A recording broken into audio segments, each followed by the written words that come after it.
আসসালামু আলাইকুম ওয়া রাহমাতুল্লাহ। সুপ্রিয় সম্মানিত,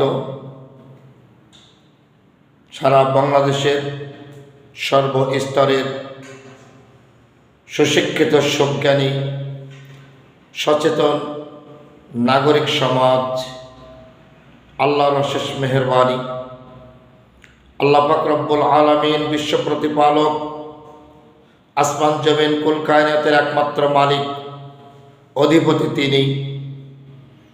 তামাম পৃথিবীর রাজার রাজা, রাজাধিরাজ আল্লাহ পাক রব্বুল আলামিন। তিনি ইহকালেও বিচার করেন, পরকালেও বিচার করেন। তামাম মাখলুকের পালনকর্তা তিনি একমাত্র। আজ 25 ডিসেম্বর 2025, 17টি বছর পরে প্রয়াত রাষ্ট্রপতি শহীদ প্রেসিডেন্ট জিয়াউর রহমানের সুযোগ্য সন্তান তারেক রহমান আজ বাংলাদেশে আগমন করলেন, প্রত্যার্পণ করলেন।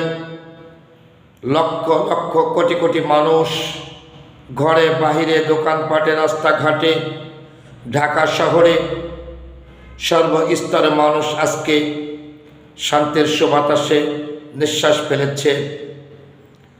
যেই দেশে দলীয় কারণে মিথ্যা হয়রানি, গুম খুন, নাজেহাল, নির্যাতন, ষড়যন্ত্র, মামলা হামলা দিয়ে দেশের মধ্যে পিরাসির ছাড়াই জেলখানায় পরিণত হয়েছিল, আল্লাহ পাক তার নিজ কুদরতে সেই জুলুম অত্যাচার থেকে মানুষকে নিষ্কৃতি দিয়েছেন।